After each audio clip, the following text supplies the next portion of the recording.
दोस्तों, आप देख रहे हैं चैनल कॉमिक्स तक। आज मैं लेकर आया हूं अमर चित्र कथा की एक और बेहतरीन कहानी, जिसका नाम है द्रौपदी का जन्म।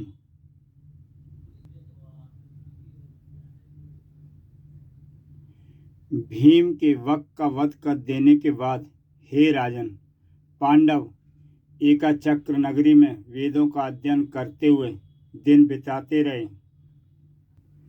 फिर जिस अतिथि परायण ब्राह्मण के घर वे रहते थे, वहाँ एक और ब्राह्मण आया जो बड़ा विद्वान और आचारवान था। वह नाना देशों, तीर्थों, नगरों के वर्णन और अनेक राजाओं के चरित्र सुनाया करता, और कुंती और उनके बेटे भी दूसरों के साथ बैठकर उनकी कथाएं सुना करते थे। उसने जब द्रुपद के यज्ञ में धृष्टद्युम्न और द्रौपदी के चमत्कारीपूर्ण जन्म की बात बताई, तब पांडव पूछने लगे, कृपया हमें यह भी बताइए कि वेदी के बीच से धृष्टद्युम्न और द्रौपदी का अद्भुत जन्म कैसे हुआ। इस पर ब्राह्मण ने द्रौपदी के हाथों द्रोण के अपमान से जुड़ी सारी घटनाएं और उसके बाद द्रौपदी की व्यवस्था की सारी कथा सुनाई। फिर उसने कहा, मन में भयंकर क्रोध से झुलसता हुआ द्रौपद ऐसे ब्राह्मणों की खोज में भटकता फिरा जो यज्ञ द्वारा अभिष्ट की सिद्धि कराने में समर्थ हों। गंगा जमुना के संगम के पास गंगा तट पर याज और उपयाज नाम के दो व्रतनिष्ठ ब्राह्मणों से उसके आश्रम में उनकी भेंट हुई। उसने याज से कहा, हे याज, मेरा हृदय भरद्वाज के पुत्र और कौरवों के मुख्य गुरु द्रोण के प्रति द्वेष से जल रहा है। वह वेद यज्ञों में श्रेष्ठ और ब्रह्मास्त्र चलाने के बेजोड़ हैं। उसका अस्त्र बल भयंकर है, कोई उसे झेल नहीं सकता। उसने मेरा पराभव किया है। यज्ञ करके मुझे ऐसा पुत्र प्राप्त कराइए जो कि अजय हो और द्रोण को मार सके। मैं आपको 10,000 गायें दूंगा। याज ने तथास्तु कहा और द्रौपद ने यज्ञ के लिए आवश्यक सारी सामग्री जुटा दी।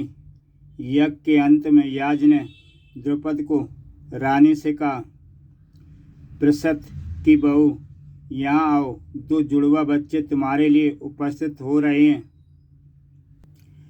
इस पर रानी बोली, मैंने सुगंधित द्रव्य लगा रखे हैं, तनिक ठहरिए। हृदय ग्रहण करने के लिए मैं शुद्ध होकर आती हूँ। अपना मुंह और शरीर धोकर मैं क्षण भर में वापस आ जाऊंगी। किंतु याज ने कहा, यह अन्न याज ने पकाया है और उपयाज ने इसे मंत्र से पवित्र किया है। तुम चाहे रुको या जाओ, यह तो फलेगा ही। यह कहते हुए बाज ने यज्ञ अग्नि में उस हल को आहुति दे दी। तत्काल उस अग्नि में से एक देवतुल्य युवक प्रकट हुआ, जो ज्वाला की तरह चमचमाता, डरावना और पूरी तरह अस्त्र शस्त्रों से सुसज्जित था। प्रकट होते ही वह रथ पर सवार होकर चक्कर लगाने लगा। तभी यह आकाशवाणी सबको सुनाई दी, यह राजकुमार अपने पिता का शोक और द्रोण के प्राण हरने के लिए जन्मा है। पंचालवासी इसे यशस्वी होंगे। यह सुनना था कि सब पंचालवासी हर्ष से सिंहों की तरह गरजने लगे। उनके आनंद के बोझ से पृथ्वी लचक गई और तब वेदी के माध्यम से मनोरम और दर्शनीय रूप वाली पांचाली प्रकट हुई। एक बार पुनः आकाशवाणी हुई, सांवले रंग की और समस्त स्त्रियों से बेजोड़ यह किशोरी क्षत्रियों के नाश का कारण बनेगी। समय आने पर यह देवताओं का कार्य साधेगी। इसके कारण क्षत्रियों के लिए बड़ा भय उपस्थित होगा। वह किशोरी श्याम वर्ण की और नीलकमल जैसे नयनों वाली थी। बाल उसके घने काले और घुंघराले थे। उसके शरीर से नीलकमल की मादक सुगंध उठती थी। उसके रूप की संसार में कोई उपमा नहीं थी। जब वह बेदी से निकली तब रानी याद से बोली, ये दोनों बच्चे मुझे ही अपनी माँ जाने, किसी और को नहीं।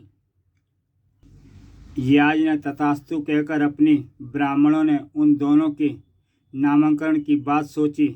याज ने कहा, क्योंकि यह कुमार दृष्ट अर्थात प्रगलंबम और दुम अर्थात कवच आदि के साथ उत्पन्न हुआ है, सो यह दृष्टधुम कहलाएगा। और यह कुमारी कृष्ण वर्ण होने से कृष्णा कहलाएगी। इस तरह द्रुपद ने यह जुड़वा बच्चे प्राप्त किए। इसके कुछ समय बाद होनी को अटल जानकर द्रोण धृष्टद्युम्न को अपने घर ले गए और अपने यश के अनुरूप ही उसे सब अस्त्र शस्त्रों में पारंगत बनाया। यह सब कथा सुनकर कुंती पुत्रों के हृदय मानो बाणों से बिध गए और वे सब मन से अस्वस्थ हो उठे। तब यह देखकर कि वे सब भ्रमित से हो गए हैं, कुंती ने युधिष्ठिर से कहा, हमें इस ब्राह्मण के घर रहते काफ़ी दिन हो गए। एक ही जगह बहुत समय रहना मुझे ठीक नहीं लगता। यदि तुम ठीक समझो तो हम पांचाल देश को चलें। युधिष्ठिर ने उत्तर दिया, माँ, तुम जो भी सोचती हो हमारे हित के लिए ही सोचती हो, परंतु मैं नहीं जानता कि मेरे छोटे भाई चलने को तैयार हैं या नहीं। इस पर कुंती ने भीम, अर्जुन और नकुल सहदेव से पूछा और उन सब ने चलने की तैयारी जताई। ऐसे समय मेरे गुरु व्यास उन दोनों को देखने वहाँ पधारे।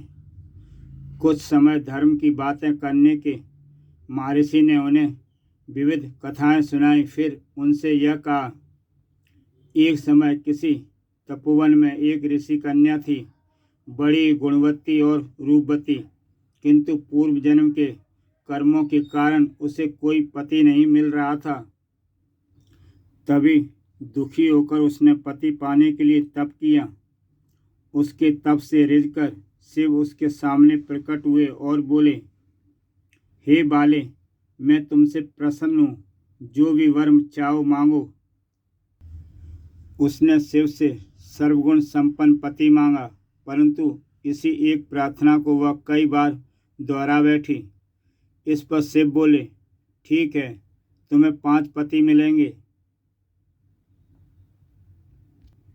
चौंक कर ऋषि कन्या बोली, हे प्रभु, मुझे तो केवल एक पति चाहिए। शिव ने उत्तर दिया, तुमने 5 बार पति की याचना दोहराई, इसलिए अगले जन्म में तुम्हारे 5 पति होंगे। वही देवतुल्य रूप वाली ऋषि कन्या अब द्रुपद के घर में जन्मी है। विधाता ने उसे तुम लोगों की पत्नी निर्धारित किया है। तुम लोग पांचाल देश जाओ और वहां पर रहो। निश्चय तुम उसे प्राप्त करके सुखी होगे। यह सब समझकर और पांडवों एवं कुंती से अनुमति लेकर मेरे गुरु ने वहां से प्रस्थान किया। तब ब्राह्मणों से पांडवों ने नमस्कार करके उनसे विदा ली और वहां से चल पड़े। उन्होंने उत्तर की राह पकड़ी। प्रकाश के लिए मशाल हाथ में लेकर अर्जुन सबकी रक्षा करता हुआ आगे आगे चल रहा था। दिन रात चलकर वे गंगा के तट पर पहुंचे। वहां पर एकांत स्थल में गंधर्वों का राजा अपनी पत्नियों के साथ गंगा में जल क्रीड़ा कर रहा था। उन्होंने नदी की ओर आ रहे इन लोगों की आहट सुनी और जब पांडव और कुंती उनके दृष्टिपथ में आए, वह चिल्लाया, वहीं रुक जाओ, सांझ उत्तर आई है और सांझ विशेष रूप से यक्षों, गंधर्वों, राक्षसों आदि के लिए ही बनाई गई है। दूर खड़े रहो, मेरे निकट नहीं आना। जो मूर्ख लोग इन घड़ियों में बाहर निकलते हैं उन्हें हम मार डालते हैं। इस पर अर्जुन बोला, हे आकाशचारी गंधर्व, गंगा पर जाने के लिए दिन रात या सांझ का कोई नियम नहीं है। जैसे समुद्र और हिमालय वैसे ही यह गंगा नदी भी किसी की बापौती नहीं है। गंधर्व ने उत्तर दिया, मैं अंगारपर्ण हूँ, मेरा बाहुबल ही मेरा सहारा है। यह वन मेरा है और मेरे ही नाम से यहाँ भी अंगारवर्ण कहलाता है। मनुष्यों की बात ही क्या, देवता और राक्षस भी यहाँ आने से डरते हैं। अर्जुन इस पर बोला, निर्बल मनुष्य मान लेते होंगे तुम्हारी आज्ञा, किंतु हम शक्तिशाली हैं। इस भयंकर संध्या काल में हमारी तुम्हें चुनौती है। अर्जुनों के शब्दों से आग बबूला होकर अंगारपर्ण ने धनुष चढ़ाया और विषैले सर्पों जैसे सुलगते हुए बाण छोड़ना शुरू किया, किंतु अर्जुन ने अपने हाथ की मशाल घुमाकर उन्हें परे हटा दिया। हे गंधर्व, ये गीदड़ धमकियाँ शस्त्र कुशल योद्धाओं को कभी मत दिया करो, उनके सामने ये झाग की तरह नष्ट हो जाती हैं। मैं जानता हूँ कि गंधर्व मनुष्यों से ऊपर होते हैं, इसलिए मैं तुम्हारे साथ दिव्यास्त्रों से लड़ूंगा, माया से नहीं। देखो, यह अग्न्यास्त्र देवताओं के गुरु बृहस्पति ने भरद्वाज को दिया था। उनसे यह अग्निवस्त्र को अग्निवेश से मेरे गुरु द्रोण को और उनसे मुझे प्राप्त हुआ है। यह कहकर क्रोध अर्जुन ने गंधर्व पर अग्निवस्त्र छोड़ा। उस धनकते हुए दिव्यास्त्र ने गंधर्व के रथ को जला डाला। गंधर्व सुन्न सा होकर नीचे गिर पड़ा और अर्जुन गिरते हुए उस गंधर्व के फूलमालाओं से सजे केसों को पकड़कर उसे अपने भाइयों के पास घसीट ले गया।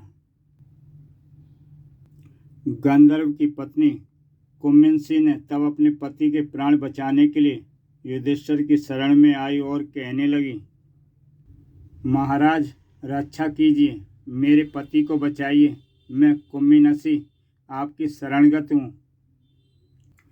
युधिष्ठिर ने इस पर अर्जुन से कहा, भाई इस गंधर्व को छोड़ दो। युद्ध में हारे हुए, अपमानित और स्त्री द्वारा बचाए जाते हुए पराक्रमहीन व्यक्ति को तुम जैसे आदमी नहीं मारते हैं।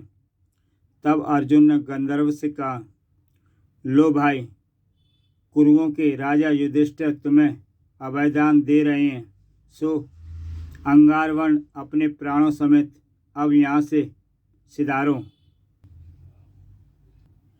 यह सुनकर गंधर्व बोला, मैं पराजित हूँ, सो अंगारपर्ण नाम का परित्याग करता हूँ।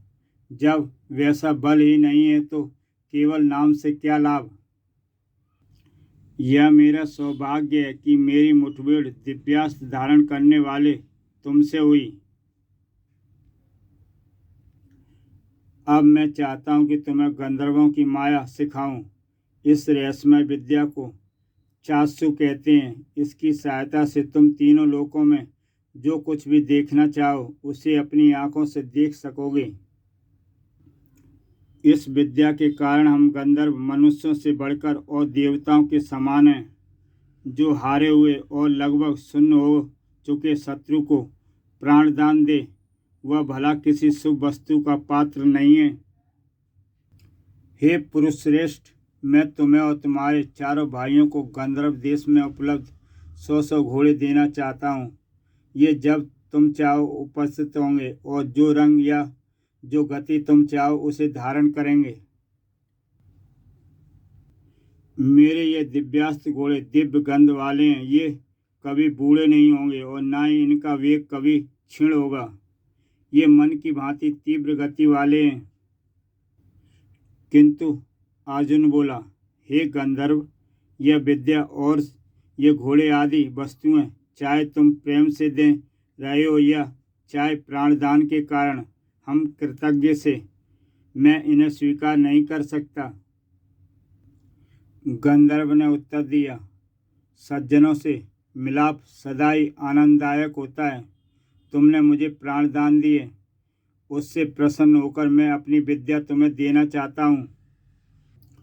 ठीक है, मैं तुमसे आग्नेयास्त्र और मित्रता स्वीकार करूँगा, लेना देना बराबर हो जाएगा।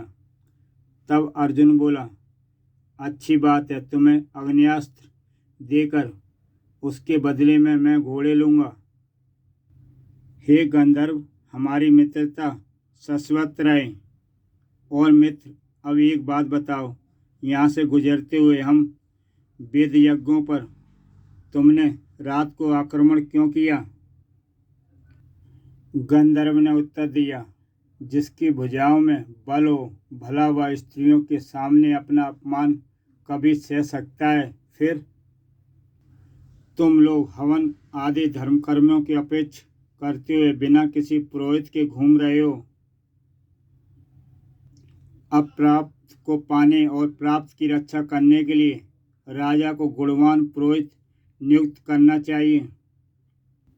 हे तापत्य, वह ब्राह्मण राजा का पुरोहित बनाने योग्य होता है जो षडंग वेद का ज्ञाता और शुद्ध बुद्ध, सत्यवादी, धर्मात्मा और जीते द्रव्य हो। और हे तापत्य, बिना ब्राह्मण पुरोहित के सहायता के केवल अपने पराक्रम और वंश के बल पर कोई राजा धरती को नहीं जीत सकता। तब अर्जुन ने पूछा, हे गंधर्व, बार बार तुम मुझे तापत्य अर्थात तपसी का वंशज क्यों कह रहे हो? कुंती के बेटे होने से हमें कौनते या तपसी हमारी कौन है? हे राजन, यह पूछे जाने पर गंधर्व ने अर्जुन को ऋषि वशिष्ठ की कथा सुनाई, जिसके मार्गदर्शन में राजा सवर्ण ने अपना खोया हुआ राज्य पुनः पाया और सूर्य की पुत्री तप्ती पत्नी के रूप में प्राप्त की। और फिर कहा, सवर्ण और तप्ती के पुत्र कुरु तुम्हारे पुरखे थे, इसलिए तुम सब तापात्य अर्थात तप्ती के वंशज हो। अर्जुन ने पूछा, गंधर्व, तुम तो सबको जानते हो, कोई बेदल ब्राह्मण तुम्हारे ध्यान में है जिसे हम पुरोहित के रूप में स्वीकार करें? गंधर्व ने उत्तर दिया, देवल के भाई धौम्य यहीं वन में तप करते हैं, उन्हें अपना पुरोहित बना सकते हो। इस प्रकार सारी घटना के सुखद अंत से प्रसन्न अर्जुन ने गंधर्व को रहस्यमय आग्नेयास्त्र विधिवत प्रदान किया और कहा, हे गंधर्व श्रेष्ठ, ये घोड़े तुम्हारे पास ही रहें, जब काम पड़ेगा हम इन्हें ले लेंगे, तुम्हारा कल्याण हो। इसके बाद पांडव धौम्य के आश्रम में पहुंचे। धौम्य ने फलों और कंदमूलों से उनका स्वागत किया और उनकी प्रार्थना पर उनका पुरोहित बनना स्वीकार किया।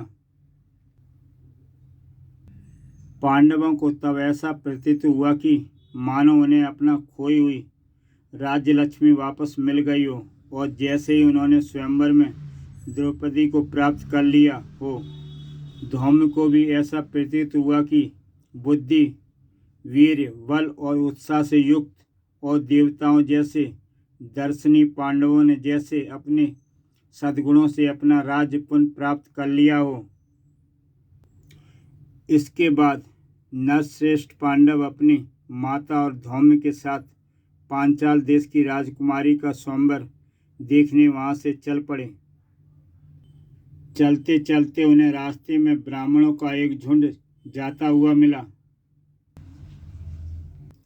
जब ब्राह्मणों ने जब पांडवों को देखा तो उनसे पूछा, आप लोग कहाँ जा रहे हैं और किधर से आना हुआ?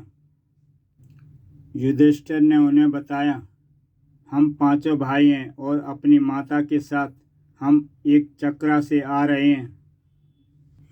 इस पर वे ब्राह्मण बोले, हम लोग पांचाल देश को जा रहे हैं, जहाँ पर द्रौपदी के स्वयंवर का समारोह होने वाला है। वहाँ दूर दूर से राजा और राजकुमार आएंगे जो बड़े गुणवान, पराक्रमी और दर्शनीय होंगे।